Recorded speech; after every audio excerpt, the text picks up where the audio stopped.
Hello everyone, welcome to exam हुआ 360। This is a here.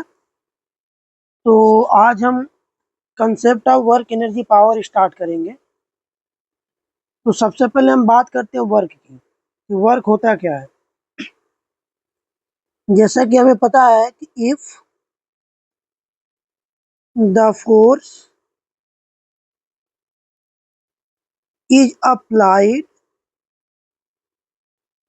On the body and body starts displace, then only it is said that work is done on the body। मतलब क्या, जब किसी भी body पे force apply हो रहा हो और वो बॉडी जब तक डिस्प्लेस ना हो तब तक हम बोलेंगे कि उस पर कोई वर्क नहीं हुआ है। ठीक है, चलिए तो कैलकुलेट कैसे करते हैं work. Force into displacement in the direction of force, या displacement into force in the direction of displacement. मतलब क्या, मतलब ये अगर हम फोर्स लिख रहे हैं तो डिस्प्लेसमेंट लिखेंगे फोर्स की डायरेक्शन में, और अगर डिस्प्लेसमेंट लिख रहे हैं, डिस्प्लेसमेंट अगर लिख रहे होंगे तो फोर्स लिखेंगे इन द डायरेक्शन ऑफ डिस्प्लेसमेंट। कैसे सर, ध्यान से देखिए। मान लीजिए अगर कोई ये बॉडी है, लेट से ये कोई बॉडी है और इस पे मैंने एक फोर्स लगाया F न्यूटन का, और इस तरीके से लगाया कि जो डिस्प्लेस हो रही है बॉडी इस डायरेक्शन में हो रही है, और फोर्स और डिस्प्लेसमेंट के बीच का एंगल जो है थीटा है। तो अगर मुझे वर्क लिखना होगा तो वर्क कैसे लिखेंगे बताइए। मैंने बोला अगर पूरा फोर्स लिख रहे हैं into displacement in the direction of force लिखना होगा। क्या ये डिस्प्लेसमेंट फोर्स की डायरेक्शन में? नहीं सर। हम क्या करेंगे, एक कंपोनेंट लेंगे फोर्स की डायरेक्शन में। तो क्या होगा बेटा बताओ, एस कॉस थीटा। तो क्या बना, F into S cos theta. बात समझ में आई कि नहीं। या सब वर्क को क्या लिख सकते हैं हम, F vector dot S vector. Okay, तो ये हमारा हो गया वर्क का डेफिनेशन। ठीक, और यूनिट हमें जैसा कि पता है, अगर एसआई यूनिट की बात करें तो जूल, और सीजीएस की बात करें तो अर्ग। ठीक, और अगर डायमेंशन की बात करें हम तो क्या हो जाएगा हमारा, फोर्स इंटू डिस्प्लेसमेंट होता है। फोर्स का हो गया हमारा M L T inverse two into displacement का एल, क्या हो गया हमारा एम एल स्क्वायर ई की पावर -2। बात समझ में आई ना। अब ये वर्क पॉजिटिव भी हो सकता है, जैसा कि मैंने बोला कि वर्क इक्वल टू होता है एफ एस कॉस थीटा। अब बताइए मुझे, अगर थीटा 90 डिग्री हो तो कॉस 90 की वैल्यू कितनी हो जाएगी, 0। इस केस में वर्क क्या आएगा, 0। मतलब फोर्स और डिस्प्लेसमेंट एक दूसरे के क्या हो, परपेंडिकुलर हो, तो उस केस में वर्क डन कितना आने वाला है हमारा, 0 आने वाला है। ठीक, एग्जाम्पल देखिए, जैसे मान लीजिए ये पेंडुलम है और ऐसे ऐसे ये सर्कुल ऑसिलेट कर रहा है। तो अगर इस केस में देखा जाए तो टेंशन कैसे लग रहा होगा, अलॉन्ग द स्ट्रिंग और डिस्प्लेसमेंट ऐसे हो रही थी, इन दोनों के बीच में एंगल कितने डिग्री का है बताओ? 90 डिग्री है कि नहीं? तो इस केस में टेंशन ने इस पेंडुलम वाले बॉब पे कितना वर्क डन किया होगा? 0 किया होगा। वर्क डन बाई टेंशन कितना आ गया? 0 आ गया।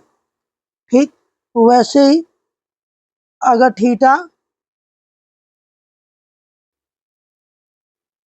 थीटा इस तरीके से हो कि 90 से कम हो और 0 से ज्यादा हो, 90 से कम हो 0 से ज्यादा हो, इस केस में कॉस्ट का क्या आ रहा होगा? पॉजिटिव आ रहा होगा। तो वर्क डन इस केस में क्या आ रहा होगा? पॉजिटिव आ रहा होगा। और थीटा ग्रेटर देन, थीटा हमारा क्या हो? ग्रेटर देन 90 हो और लेस देन 180 हो।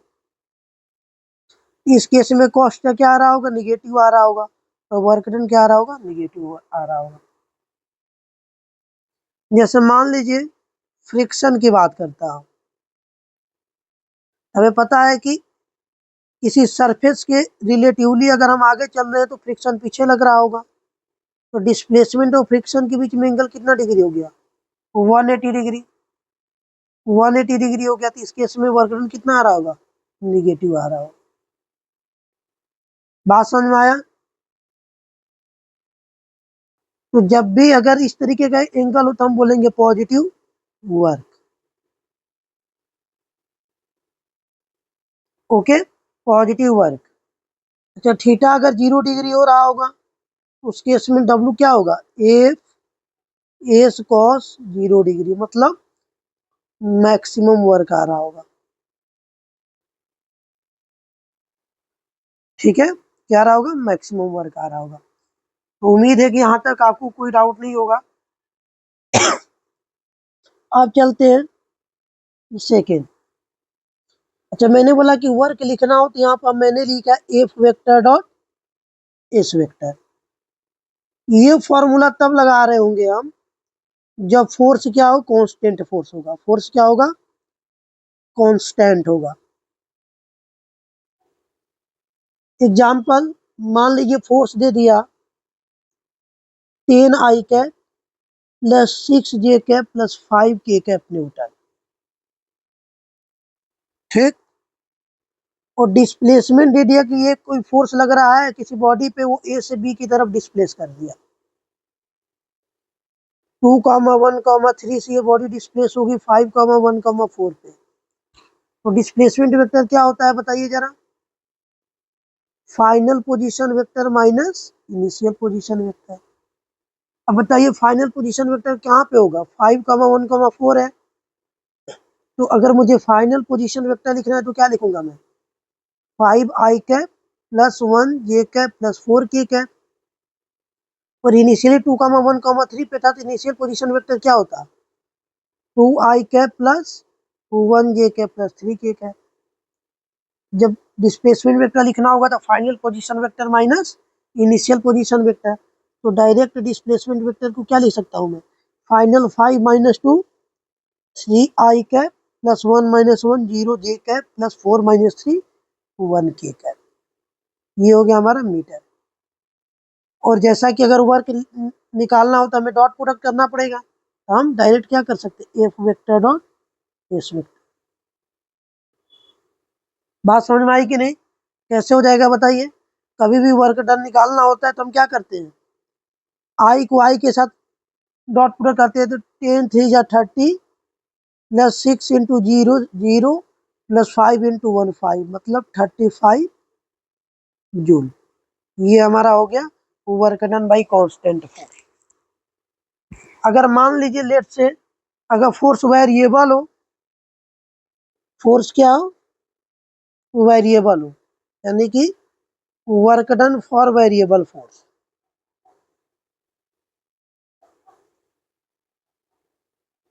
Work done by variable force. ठीक, अब ध्यान से देखिए, अगर कोई फोर्स इस तरीके से होगा, एफ एक्स आई के, F Y J K, plus F Z K cap, मतलब ये जो फोर्स होगा function of X Y Z होगा। तब उस केस में क्या करेंगे हम? अच्छा, इसका एक केस लेके चलता हूँ। लेट से अगर मान लीजिए कि F is the F x जो होगा एक्स का फंक्शन होगा, वाई कंपोनेंट होगा, सिर्फ वाई का फंक्शन होगा, और जेड कंपोनेंट जो होगा सिर्फ जेड का फंक्शन होगा। तब कैसे करेंगे? तो हम देख रहे हैं कि हर एक्स वाई जेड के साथ ये फोर्स क्या हो रहा होगा? चेंज हो रहा होगा। हम यहाँ पे इंटीग्रेशन का यूज करेंगे। किसका यूज करेंगे? इंटीग्रेशन का। कैसे भैया? ध्यान से देखना। इस केस में मैं मान के चलूंगा, लेट से, कि मैंने ओरिजिन से एक्स डिस्टेंस पे क्या लिया? dx लिया। तो वैसे ही वाई डिस्टेंस पे क्या लिया मैंने? dy लिया। और वैसे यहाँ से जेड डिस्टेंस पे क्या लिया मैंने? dz लिया। तो बताना, जो छोटा सा dr वेक्टर होगा या ds वेक्टर होगा, उसको कैसे लिख सकते हैं बताओ? dx हुआ i कैप में, dy होगा y डायरेक्शन में, और dz होगा z डायरेक्शन में। छोटा सा ds वेक्टर को क्या लिख सकता हूँ मैं? dx i cap plus dy j cap plus dz k cap. और हमें जैसा कि फोर्स लिख दिया हुआ है, एफ एक्स आई कैप प्लस एफ वाई जे cap plus F Z K cap. तो छोटे से डिस्प्लेसमेंट में जो वर्क रहा होगा वो छोटा सा रहा होगा। वो कैसे रहा होगा भैया बताओ? F vector dot D S vector. F क्या है हमारा? एफ एक्स आई कैप प्लस एफ वाई जे cap plus F Z K cap, dot D S क्या है हमारा? डी एक्स आई कैप प्लस डी वाई जे कैप प्लस डी जे के cap. यही रहा होगा। अब जरा बताइए मुझे, इस केस में डी डब्ल्यू निकालना हो तो डॉट प्रोडक्ट करेंगे आई के साथ आई का, F x dot D x क्या बन गया? एफ एक्स डी एक्स बन गया। वैसे ही एफ वाई डी वाई बन गया, वैसे ही एफ जे डी जेड बन गया। ये रहा छोटा सा वर्क। ये हमारा क्या रहा? छोटा सा वर्क। अगर पूरा वर्क चाहिए, मान लीजिए लेट से जो बॉडी डिस्प्लेस हुई एक्स डायरेक्शन में, x initial to x final हो, वाई डायरेक्शन में Y initial to Y final हो, और जेड डायरेक्शन में Z initial to Z final हो। तब कैसे करेंगे हम वर्क डन टोटल? ये तो छोटा सा वर्क डन आया। अगर मुझे पूरा वर्क डन चाहिए तो मैं इसको कर दूंगा इंटीग्रेट। क्या कर दूंगा? इंटीग्रेट। एक्स डायरेक्शन में x initial to x final, y direction में Y initial to Y final, z direction में Z initial to Z final. जो टोटल वर्क डन मिल के आएगा वो कैसे मिल के आएगा बताना? एक्स कंपोनेंट के dx के साथ इंटीग्रेट किया, प्लस वाई कंपोनेंट को dy के साथ इंटीग्रेट कर दिया, प्लस जेड कंपोनेंट को dz के साथ मैंने क्या कर दिया?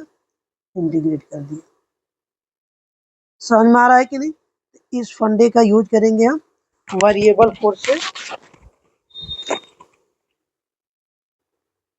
इस तरीके के यूज करेंगे हम वेरिएबल फोर्स से वर्क डन निकालने में। ठीक है, चलिए कुछ फंडामेंटल यूनिट और डिस्कस कर लेते हैं। जैसे मान लीजिए, अगर आपको दे दे ग्रेविटेशनल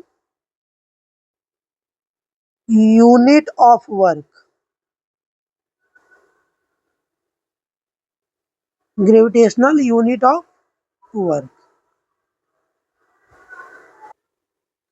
चलिए, तो मैं कहाँ था? मैं बोल रहा था कि कुछ फंडामेंटल और यूनिट के बारे में बात करते हैं, जैसे ग्रेविटेशनल यूनिट ऑफ वर्क। ध्यान से पढ़िए क्या लिखा है। Work is said to be done one gravitational unit If a gravitational unit of force displaces a body through a unit distance in the direction of the force, मतलब क्या?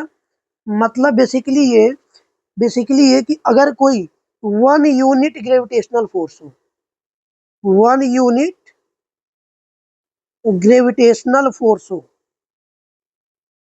और किसी बॉडी को अगर ये 1 मीटर डिस्प्लेस कर देता है, तो जो वर्क डन होगा उसको क्या बोलेंगे हम? उसको बोलेंगे हम gravitational unit of work. Gravitational unit of work. और बेसिकली अपने सिलेबस में 2 टाइप के हैं। पहला क्या है? Kilogram metre. ये क्या कहता है? It is the gravitational unit of work in SI. मतलब किलोग्राम मीटर किस में है बताओ? एसआई यूनिट में है। ये क्या कहता है? ये कहता है अगर 1 kilogram metre of work, if 1 kilogram metre of work is said to be done, मतलब 1 केजी मीटर वर्क अगर कहीं पे हुआ होगा, कब? जब 1 केजी वेट फोर्स डिस्प्लेस किया किसी बॉडी को। मतलब क्या? मतलब क्या बेसिकली कि अगर 1 केजी वेट किसी बॉडी को डिस्प्लेस किया तो हम क्या बोलेंगे? और कितने मीटर से? 1 मीटर से। अगर 1 केजी वेट का फोर्स किसी बॉडी को 1 मीटर डिस्प्लेस कर दिया गया तो उसको क्या बोलेंगे? केजी मीटर बोलेंगे। सर समझ में नहीं आया? चलो इसको मैथमेटिकली समझाने की कोशिश करता हूं मैं। ध्यान से देखना, मैंने बोला 1 केजी मीटर तब होगा जब 1 केजी वेट, ये 1 केजी वेट क्या है? एक फोर्स हो गया। किसी बॉडी को 1 मीटर से क्या कर दे? डिस्प्लेस कर दे। क्या कर दे? डिस्प्लेस कर दे। सर 1 केजी वेट में कितना फोर्स होता है? बेटा 9.8 न्यूटन होता है। कितना होता है?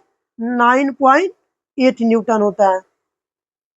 कैसे? वेट क्या होता है बेटा? एम इंटू जी।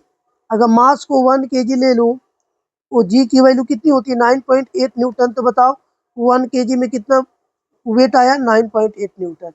इसी को बोला गया 1 केजी वेट। समझ में आया कि नहीं? बताना। 1 केजी वेट का फोर्स हुआ 9.8 न्यूटन और ये अगर किसी बॉडी को 1 मीटर से डिस्प्लेस किया तो जो वर्क डन आएगा कितना आएगा? 9.8 जूल। इसी को क्या बोला गया? 1 केजी मीटर। क्या बोला गया? 1 केजी मीटर। तो आगे से ध्यान रहेगा, कभी भी 1 केजी मीटर आएगा तो कितने के इक्वल होगा? 9.8 जूल के। मतलब 1 केजी मीटर मतलब क्या? 9.8 न्यूटन का फोर्स किसी बॉडी को 1 मीटर डिस्प्लेस करने में वर्क डन किया होगा। बात समझ में आई कि नहीं?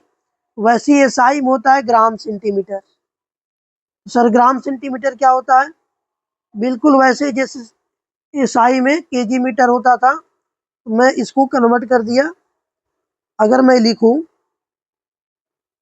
1 ग्राम सेंटीमीटर, मतलब क्या? 1 ग्राम वेट किसी बॉडी को 1 सेंटीमीटर डिस्प्लेस करने में जितना वर्क किया होगा। सर 1 ग्राम कितना होगा? आप खुद बता सकते हो। वेट लिखना होता तो मास इंटू ग्रेविटी लिखते, यही लिखते कि नहीं? हमें पता है ये जो आपका मास होगा ये 1 केजी की जगह अब यहाँ पे ग्राम है तो कितना होना चाहिए? 1000 ग्राम होना चाहिए था। 1000 ग्राम ही होना चाहिए था ना। इनटू जी की वैल्यू कितनी होनी चाहिए थी? 9.8। तो कितना आ गया बताओ बेटा? 980 डाइन। क्योंकि सीजीएस में फोर्स की यूनिट क्या होती है? न्यूटन की जगह डाइन होता है ना। ये कितना हो गया 1 ग्राम वेट? 980 डाइन। और कितने सेंटीमीटर से? 1 सेंटीमीटर से। तो कितना हो गया? 980। और सीजीएस में ये कितना हो जाएगा? अर्ग हो जाएगा। तो बताओ 1 ग्राम सेंटीमीटर अगर कोई कहे आगे से तो कितना अर्ग होगा? 980 अर्ग होगा। तो ये था हमारा ग्रेविटेशनल यूनिट ऑफ वर्क। बात समझ में आई कि नहीं? बात समझ में आई ना? तो चलिए एक न्यूमेरिकल करते हैं हम। लेट से अगर फोर्स है कोई 2x² i cap plus 3y j cap plus 4k cap newton, और ये किसी बॉडी पे लग रहा है जो शुरू में कहाँ पे है 1,2,3 पे, ये इनिशियल पोजीशन हो गई। और इस बॉडी पे जब फोर्स लगा के डिस्प्लेस कर दिया गया 3,4,5 पे, तो कितना वर्क डन हुआ होगा। पहले कि ये वेरिएबल फोर्स है कि नहीं, देखिए एक्स में या वाई में चेंज हो रहा है कि नहीं। यहाँ पे इंटीग्रेशन का यूज करेंगे। मैंने डायरेक्ट क्या बोला था बताइए, F X D X initial to x final plus F Y D Y initial to Y final F Z D Z initial to Z final. ये फोर्स के तीन कंपोनेंट, आई वाले को बोला जाता है एफ एक्स, ये एफ आई हो गया और ये क्या हो गया एफ जेड हो गया। बताना मुझे जो वर्क डन आया एफ एक्स कितना है 2x² into d x coordinate कहाँ से कहाँ जा रहा है 1 से 3 जा रहा है। एफ वाई क्या है हमारा 3y into D Y coordinate कहाँ जा रहा है 2 to 4 जा रहा है। एफ जेड हमारा के है के इंटू 4 है और ये कहाँ जा रहा है 3 to 5 जा रहा है।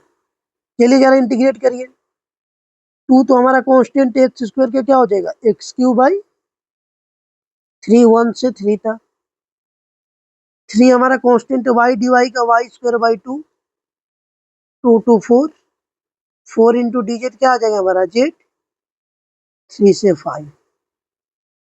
पुट करिए जरा, तो 3 बाहर लिख सकते हैं हम इजीली क्योंकि कांस्टेंट है, तो 3³ minus 1³ plus 3 by 2 4² minus 2² plus 4 5 minus 3। हमारा वर्क डन कितना आया 2/3, ये 27 minus 1 plus 3/2 16 minus 4 plus 4 into 2, ये कितना हुआ 2/3 इंटू 26 3/2 इंटू 12 प्लस 8, ये हमारा कितना हो गया 6। 52/3 प्लस 18 प्लस 8 ऐड कर दीजिए आप,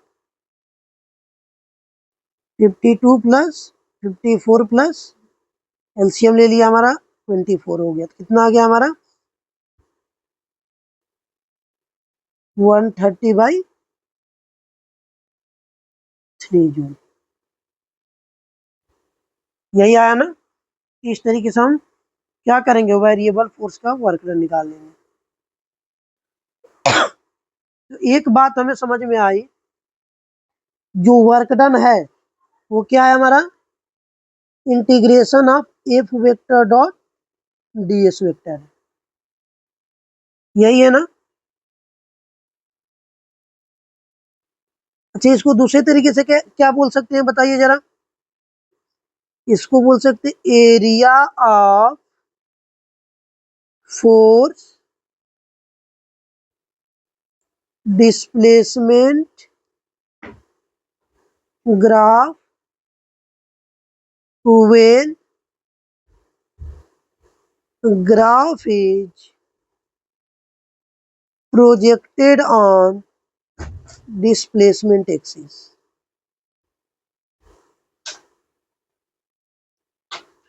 क्योंकि इंटीग्रेशन एरिया को रिप्रेजेंट करता है कि नहीं, बिल्कुल सर। कैसे, जैसे मान लीजिए ये फोर्स है और ये क्या है डिस्प्लेसमेंट है और ये कोई ग्राफ है, तो अगर हम इस पूरे का एरिया निकाल लें तो इस पोजीशन से लेके इस पोजीशन के बीच का क्या निकल के आ जाएगा वर्क डन। क्या निकल के आ जाएगा वर्क डन। चलिए तो एक और क्वेश्चन करते हैं वेरिएबल फोर्स पे। जैसे यहाँ पे क्या दिया है फोर्स एफ दिया a plus b x, x on a particle in the x direction. ठीक, ए एंड बी आर क्या है, कांस्टेंट है। तो वर्क डन जब x equal to zero to x equal to d दे, तो यहाँ पे जैसे वर्क हमें सिर्फ एक्स कंपोनेंट दिया है, तो क्या लिख सकते हैं, एफ एक्स डी एक्स। कहाँ से कहाँ तक जा रहा है, X equal to zero to x equal to D, लिख सकता हूँ कि नहीं। और हमें पता है एफ एक्स कितना दिया है, a plus b x into d x. कहाँ से कहाँ तक, जीरो टू डी। चलिए इसको इंटीग्रेट करते हैं। अब बताइए, ए इंटू डी एक्स को क्या लिख सकते हैं, एक्स लिख सकता हूँ कि नहीं मैं, zero to D plus B into X D X को क्या लिख सकता हूँ, X square by two, zero to D. क्या हो जाएगा हमारा, ए एक्स की जगह हमारा D minus zero plus B by two D square minus zero square. ये क्या बन गया हमारा, A D plus B D square by two. या चाहे तो हम यहाँ से डी कॉमन ले सकते हैं, तो क्या बन जाएगा, a plus B d by two into d. ये हमारा हो गया वर्क डन। समझ में आया कि नहीं। चलिए, बहुत ही बेहतरीन क्वेश्चन है ये, एनसीईआरटी का क्वेश्चन है, इसको रीड करिए। बोल रहा है, अ women uses a truck on railway platform which has a rough surface. Okay. She she supplies a force of 100 Newton over a distance of 10 Newton over a distance of 10 meter. Thereafter, she gets progressively tired and her applied force reduces linearly with distance to 50 Newton. The total distance by which the trunk has been moved is 20 meter. Plot the force applied by the women and the frictional force which is 50 Newton. Calculate the work done by the two forces over 20 metre. चलिए plot करते हैं।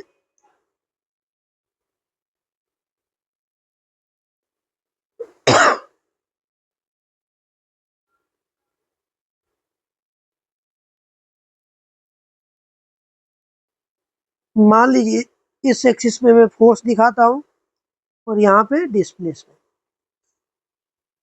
ध्यान से देखिए क्या बोल रहा है कि 10 मीटर तक तो 100 न्यूटन का फोर्स कॉन्स्टेंटली अप्लाई हो रहा है। ये हो गया हमारा 10 मीटर, और यहाँ तक हमारा फोर्स जो है कॉन्स्टेंटली क्या हो रहा है, अप्लाई हो रहा है। कितने न्यूटन का, 100 न्यूटन का।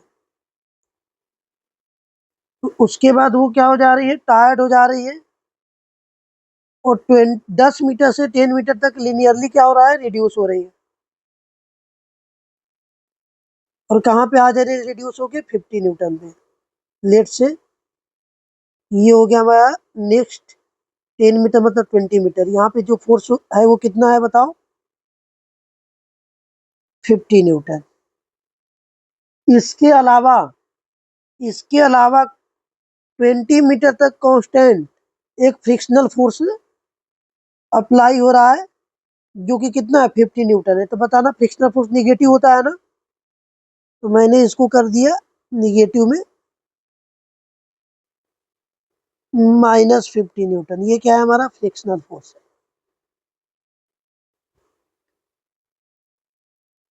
चलिए, ये होगा हमारा ग्राफ हो गया। अब इस क्वेश्चन में क्या पूछा जा रहा है, calculate the work done by two forces over 20 metre. चलो जरा टोटल वर्क डन निकालते हैं। तो मैंने अभी पढ़ाया था कि वर्क डन क्या होता है, area of force displacement graph, area of force displacement graph. तो बताओ, अगर मैं वर्क डन बाई वीमेन निकालूं, कितना उसने फोर्स अप्लाई करके निकाला, तो बताओ ये फोर्स 10 मीटर तक 100 न्यूटन, उसके बाद 20 मीटर तक 50 न्यूटन, ऐसे अप्लाई हो रहा था कि नहीं। कैसे हो जाएगा बताना जरा। अगर मैं इसका एरिया 1 मानता हूँ, इसका एरिया 2 मानता हूँ, एरिया 1 प्लस एरिया 2, एरिया 1 क्या होगा बताना, ये एक रेक्टेंगल है कि नहीं, ये हो गया हमारा 100 और ये हो गया 10, 100 इंटू 10 प्लस एरिया 2 क्या होगा, ध्यान से देखना, इसमें एक ये पोर्शन है और दूसरा ये पोर्शन है। अगर मैं ट्रायंगल की बात करूं तो टोटल 100 है और ये 50 है, तो ये कितना हो गया, 50 हाइट हो गई और ये हो गया 10, तो 1/2 into height into base plus ये हो गया हमारा रेक्टेंगल का 50 इंटू ये कितना हो गया बेस 10, तो कितना हो जाएगा हमारा, ये हो गया 1000 प्लस ये हो जाएगा 250 प्लस ये हो गया 500, मतलब 1750 जूल इन्होंने वर्क किया होगा। बट क्या ये टोटल वर्क है, नहीं, इसके अलावा फ्रिक्शन भी तो अपोजिट में वर्क कर रहा है, कुछ कर रहा है कि नहीं। अगर ये स्मूथ रहा होता, इफ सरफेस वाज स्मूथ, तब ये इतना वर्क कर पाते, लेकिन लगातार फ्रिक्शनल फोर्स भी निगेटिव डायरेक्शन में वर्क कर रहा है, 50 न्यूटन का 50 न्यूटन का फोर्स लगा के, तो वर्क डन बाई फ्रिक्शन कितना होगा बताओ, -50 इंटू इसका एरिया कितना हो जाएगा इस पोर्शन का इंटू 10, यानी कि कितना हो गया बताइए, सॉरी 20 है ना, 20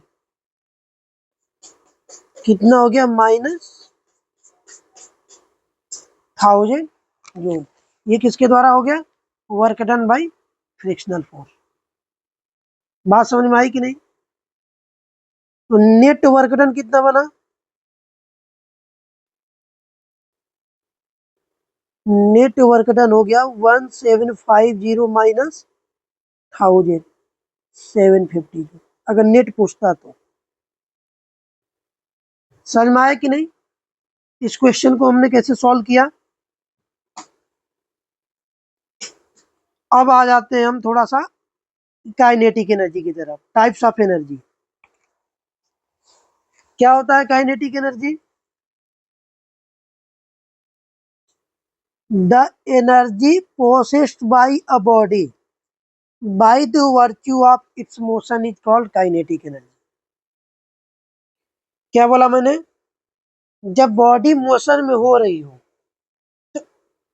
तो उस बॉडी में जो एनर्जी पोसेस्ड होगी उसको क्या बोलेंगे, काइनेटिक एनर्जी बोलेंगे। A moving object can do work, एक मूविंग ऑब्जेक्ट क्या कर सकता है, कुछ वर्क कर सकता है। The amount of work done that a moving object can do before coming to rest is equal to its kinetic energy. मतलब क्या, ये ऑब्जेक्ट चल रहा है, चलते चलते चलते चलते मान लो यू वेलोसिटी से चल रहा था, यहाँ पे जाकर रुक गया, तो रुकने से पहले जितना वर्क डन हुआ होगा वो work done total kinetic energy के इक्वल होगा। क्यों, क्योंकि इस जर्नी के दौरान बॉडी किसमें थी, मोशन में थी, और जब भी बॉडी मोशन में होती है तो जो बॉडी में एनर्जी प्रोसेस्ड होता है वही किसकी इक्वल होता है, काइनेटिक एनर्जी की इक्वल होता है।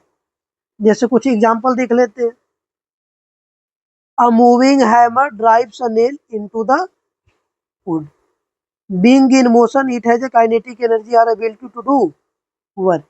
जैसा हैमर, मान लीजिए कि अगर कोई वॉल है, मुझे यहाँ पे नेल को फिट करना है, तो हैमर से हम क्या करते हैं, तो इससे ये क्या होता है, इसमें काइनेटिक एनर्जी आती है, धीरे धीरे धीरे ये वर्क करता है और ये स्टिक कर जाता है, ठीक है। वैसे ही सेकेंड एग्जांपल क्या है, fast moving stone can break a window pane. क्यों, क्योंकि उस स्टोन में क्या होता है, बहुत ज्यादा काइनेटिक एनर्जी होती है। A bullet fired from a gun can pierce a target due to its kinetic energy. मतलब जब भी बॉडी मोशन में हो रही होगी तो हम किसकी बात कर रहे होंगे, काइनेटिक एनर्जी की। किसकी बात कर रहे होंगे हम, काइनेटिक एनर्जी की। चलिए तो एक्सप्रेशन को डिराइव कर लेते हैं।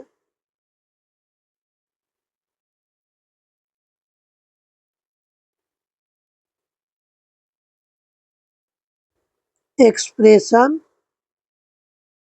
For kinetic energy.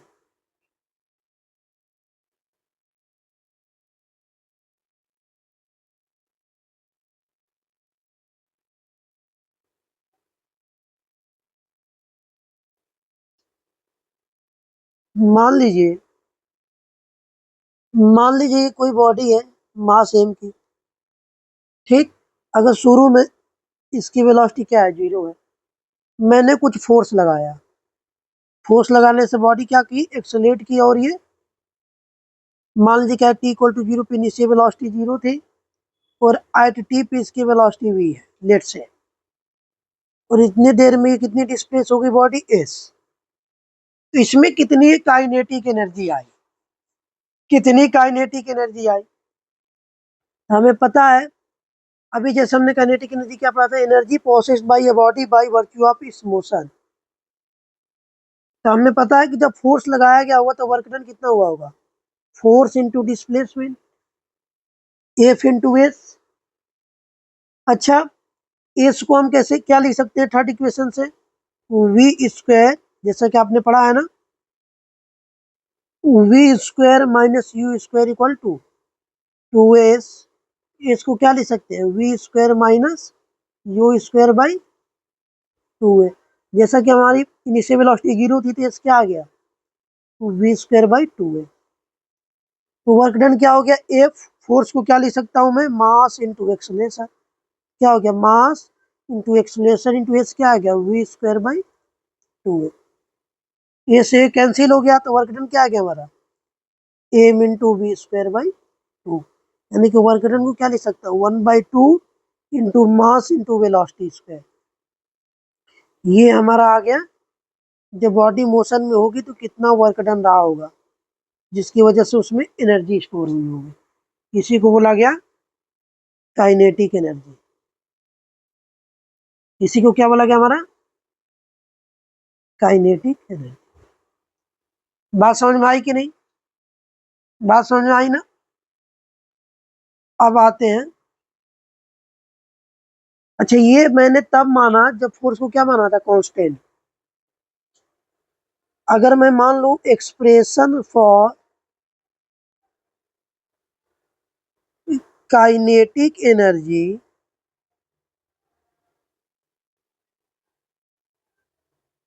By variable force, by variable force. जैसे मान लो भाई, लेट से ये कोई बॉडी थी मास m का, लेट से शुरू में इनिशियल वेलोसिटी क्या था, u, at t equal to 0, at 2 equal to 0, और at small time dt, after dt, मैं बोलूं क्या, आफ्टर dt, इसमें थोड़ी सी वेलोसिटी में चेंज रही होगी dv। और मैंने जो फोर्स लगाया F, मैंने बोला कि ये वेरिएबल फोर्स है, मतलब क्या, अगर मैं फोर्स को लिखूं तो m इंटू ए लिखता हूँ, मास तो कांस्टेंट है तो ए को क्या लिख सकता हूँ, dv बाई dt लिख सकता हूँ कि नहीं। या इसी फोर्स को मैं चाहूँ तो लिख सकता हूँ m इंटू एक्सलेशन को v dv बाई, लेट से इतने टाइम में कितनी डिस्प्लेसमेंट हो गया ds, तो dv बाई ds लिख सकता हूँ कि नहीं। छोटा सा डिस्प्लेसमेंट छोटे से टाइम में। बताओ वर्क डन लिखना होता तो क्या लिखता था मैं, फोर्स इंटू डिस्प्लेसमेंट, यही लिखता ना। फोर्स क्या बना हमारा बताओ, M V D V by D S, into पहले से डी एस है, डी एस से डी एस गया, जो वर्क डन आया क्या हुआ, एम वी डी वी। ये छोटे से डिस्प्लेसमेंट में था इसलिए वर्क जो आया क्या आया, छोटा सा आया। मान लीजिए मुझे ये वर्क डन चाहिए एट वेलोसिटी वी, जरा बताना मुझे जब बॉडी रुकी थी तो वर्क डन 0 था, सिंपल सी बात है यहाँ पे। और जब बॉडी वेलोसिटी भी अटेन कर ली तो टोटल वर्क डन W हमें निकालना है। और वही जो W होगा किसके इक्वल होगा, काइनेटिक एनर्जी, क्योंकि बॉडी मोशन में है। तो काइनेटिक एनर्जी किसके इक्वल आया बताओ, एम कांस्टेंट है, वी डीवी को क्या लिख सकता हूँ, V square by 2, 0 to V, क्या बना हमारा, एम वी स्क्वायर बाई 2। ये हमारा आगे काइनेटिक एनर्जी का एक्सप्रेशन। समझ में आया कि नहीं, ये किसका एक्सप्रेशन आ गया, काइनेटिक एनर्जी का एक्सप्रेशन आ गया। तो आगे समय पता चल गया कि काइनेटिक एनर्जी कब तक रहेगा, जब तक बॉडी में मोशन हो रहा होगा। बॉडी में तब तक मोशन हो रहा होगा जब तक कि क्या हो रहा होगा, फोर्स अप्लाई हो रहा होगा। और जो काइनेटिक एनर्जी आएगा वो क्या आएगा, 1/2 mass of the object into velocity of the object का स्क्वायर। बात समझ में आई कि नहीं। अब चलते हैं थोड़ा सा वर्क एनर्जी थ्योरम की तरफ।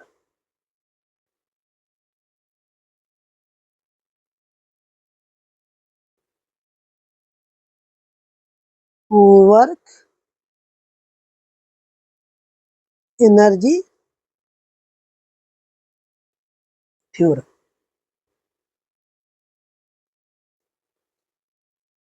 अच्छा, अभी हमने काइनेटिक एनर्जी का एक्सप्रेशन सॉल्व करते समय ये समझा कि कभी भी अगर बॉडी पे वर्क हो रहा होगा और बॉडी डिस्प्लेस हो रही होगी, काइनेटिक एनर्जी उसमें आ रहा होगा या काइनेटिक एनर्जी स्टोर हो रहा होगा। इसको क्या मैं दूसरे तरीके से ऐसे नहीं बोल सकता हूँ, ध्यान से देखना। अभी तक जो भी मैंने वर्क किया था वो वर्क कैसा था बताना, इस तरीके से था कि मैंने इनिशियल वेलोसिटी को 0 माना था। मैं मान लूं कि अगर शुरू में इनिशियल वेलोसिटी यू रही होगी और मैं फोर्स लगाया, जैसे ही फोर्स लगाया है t इक्वल टू 0 पे, तो बॉडी में एक्सेलेरेशन आया होगा क्योंकि फोर्स लगाना। मान लो कि एट टी पे इसकी वेलोसिटी भी हो गई और इतने देर में इसने एस चला, इतने देर में इसने एस चला, तो बता सकते हो यहाँ पे काइनेटिक एनर्जी क्या रही होगी initially, 1/2 mass into U square. और यहाँ पे फाइनली क्या रही होगी, तो 1/2 into mass into V square. तो वर्क एनर्जी थ्योरम यही बोलता है कि अगर मैं किसी भी बॉडी पे वर्क डन करूं तो उसमें जो एनर्जी में चेंजेज आएगा वो kinetic energy final minus kinetic energy initial आएगा। मतलब क्या, अगर मैं किसी भी बॉडी पे वर्क डन करता हूं तो काइनेटिक एनर्जी में चेंजेज आएगा। क्या आएगा, किसी भी वर्क बॉडी पे मैं वर्क डन करता हूँ फोर्स अप्लाई करके, उसमें काइनेटिक एनर्जी में क्या आएगा, चेंजेज आएगा। यही है हमारा वर्क एनर्जी थ्योरम। किसी भी तरीके का वर्क डन करो, कितने भी करो, हमेशा वो किस में चेंजेस लाएगा, काइनेटिक एनर्जी में चेंजेस लाएगा। कैसे, जरा इसको डिराइव करके देखते हैं। ध्यान से देखना, मान लो मैंने फोर्स अप्लाई किया तो जो वर्क डन आया क्या आया, फोर्स इंटू डिस्प्लेसमेंट। मेथड 1 है। अगर मैं कांस्टेंट फोर्स मान की करूँ तो फोर्स को क्या लिख सकता हूँ, mass into acceleration into displacement, यही लिख सकता हूँ ना। थर्ड इक्वेशन क्या कहता है, V square minus U square equal to 2a एस। एस को क्या लिख सकता हूँ बताओ भैया, V square minus U square by 2a।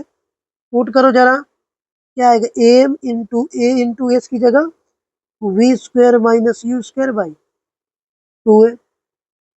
बताओ ए से ए गया, बिल्कुल, क्या बना, m/2 V square minus U square, या मल्टीप्लाई कर दो M V square by 2 minus M U square by 2।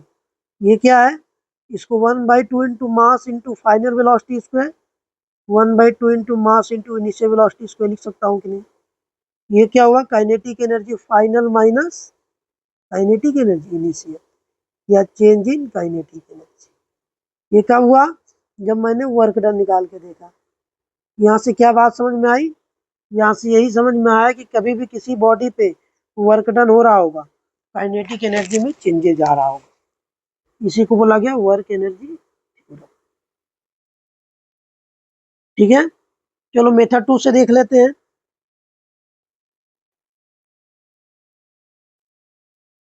मान लो इनिशियल वेलोसिटी u थी एट t इक्वल टू 0।